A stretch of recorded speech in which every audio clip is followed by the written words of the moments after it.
One of the biggest contributors to the revenue is taxes, but the tax base is still low because out of 36 million Ugandans, only 1% pays taxes. The people that make up that 1% are the same in all tax avenues. They contribute the pay-as-you-earn, have vehicles so they pay parking tickets, can afford television and internet. Private sector is not included in the tax base, yet they make up the biggest percentage of the economy. And Robert Wamala, the Manager Public Relations and Communications of Uganda Revenue Authority, sheds more light on how taxes are collected and differences between taxes paid. Of course, when we're collecting taxes as the Uganda Revenue Authority, we collect taxes on different types of taxes. Now, who pays taxes depends on the type of tax that we are collecting. We have a tax called income tax, and this is, I think, one of the primary taxes that we administer as the URA. Now, for those that are earning income, and I'm talking about legitimate income, such persons are supposed to pay tax on their income. Now, it depends on what type of income you're actually earning. You could be earning business income, you could be earning employment income, you could be earning property income. Now, by business income, I mean those persons who are operating businesses. So if you earn income and you're operating a business, if you are a taxpayer or a person in a small category, and by small category I mean those who are called presumptive taxpayers, they earn between 10 million as their turnover and 150 million as their turnover. Those ones pay tax on the income they earn, the sales they make, and that tax or the sales they make put in brackets. The public is many times not aware of the taxes that are supposed to be paid and who is eligible for which tax. Wamala clearly states different categories of people that pay different taxes. And we have like 4 brackets. We have those operating below 10 million as turnover, they do not pay any tax. Those operating between 10 million and 30 million, they pay 80,000 if they don't have records. If they have records, they administer 0.4% of the income that they actually make, meaning that they stagger between 40,000 and about 80,000. Then we have the category between 30 million and 50 million. Either pay 100,000 or calculate and see how much you are able to pay if you have reports. Then we have those who are in between 50 million and 80 million. If you have reports, you calculate. If you don't have reports, you pay a flat rate of 400,000 shillings. Then we have the last category between 80 million and 150 million. Those are supposed to pay 900,000 if you don't have records. If you have records, we calculate and see. So they can pay slightly less than 900,000 per year. Now that is the small business category that is earning income from whatever they do. And these are the majority taxpayers. They operate businesses in Chicago, the different communities. Some operate from within their houses, some are manufacturers. As long as you are not a technical person or what I can call a professional, and what you earn is between 10 million and 150 million.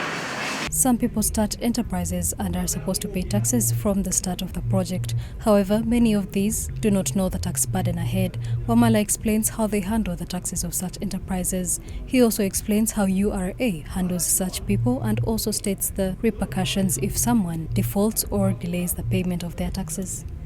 As the URA, we always thrive in the taxpayers. We educate them on their responsibilities and rights. Now, most of the time we do handhold these taxpayers. When someone registers, you handhold them and see that you walk them the journey, the compliance journey, because it is not an easy one, especially if you are just starting enterprise. But if you fail to pay taxes, of course the law, within the law there are penalties for failure to pay. The penalties for failure to register. If you fail to register for tax, when you're convicted, you're charged double the tax. If you fail to keep records, if you fail to file a return, for example, every month that is outstanding for that return, returns are basically declarations that the taxpayers make to the URA to show how the year has been, how the tax period has been. Remember, we are not in your business, we're the one in your business. So you're telling us what is happening in your business. I was able to make this number of sales. I was able to make this number of expenditures. This is how much I was going to do. You do that through filing the return. You pick a template from the URA website, and then you fill it, and then submit it back to URA. So if you fail to do that,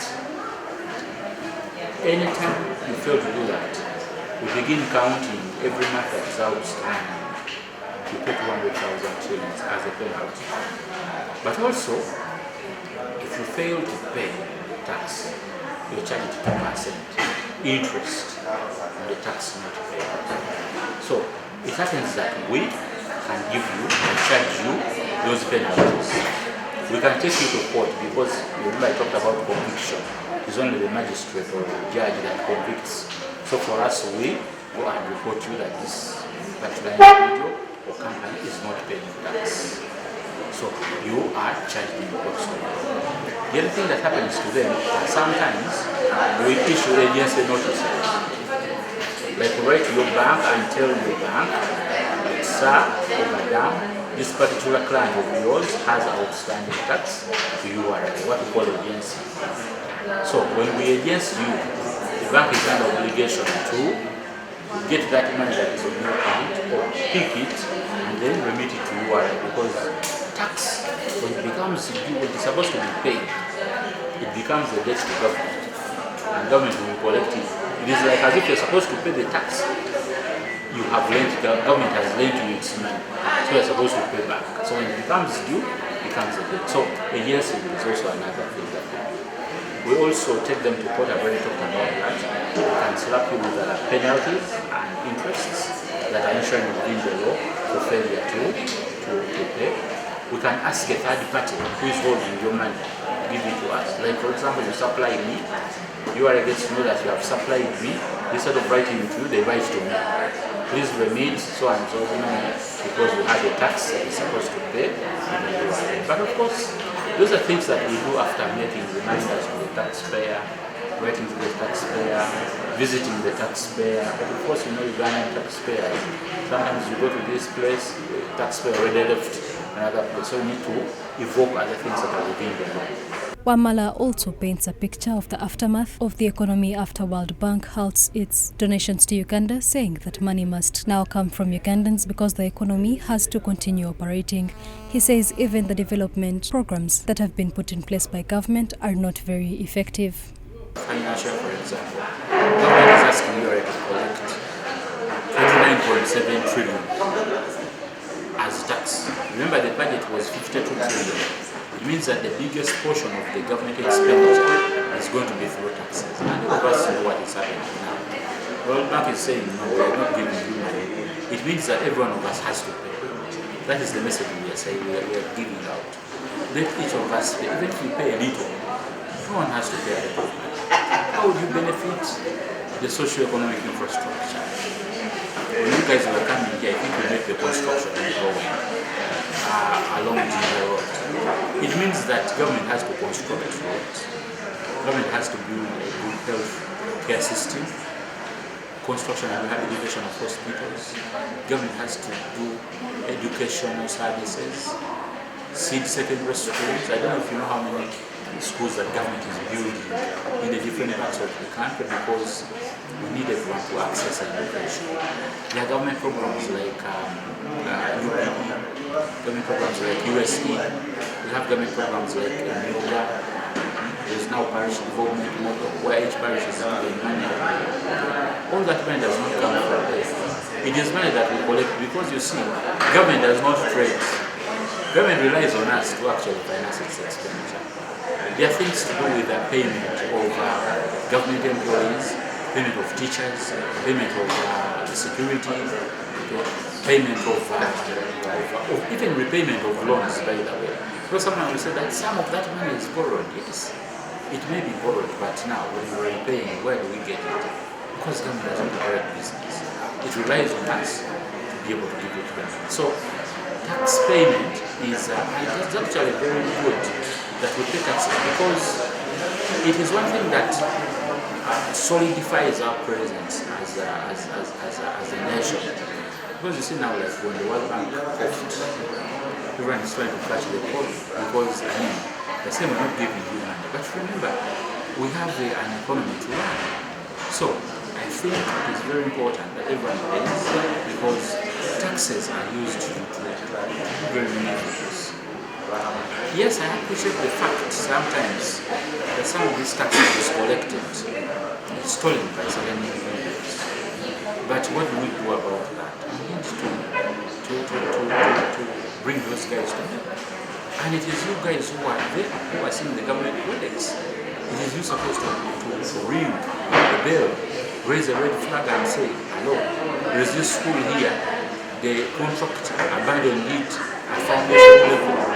Uganda Revenue Authority is the government body responsible for collecting taxes and revenue on behalf of the country. Whereas taxes are religiously collected, there are some entities and enterprises that are given tax holidays, and economic experts say such a thing should not be happening in Uganda. URA has only close to 10 months to collect its targeted revenue.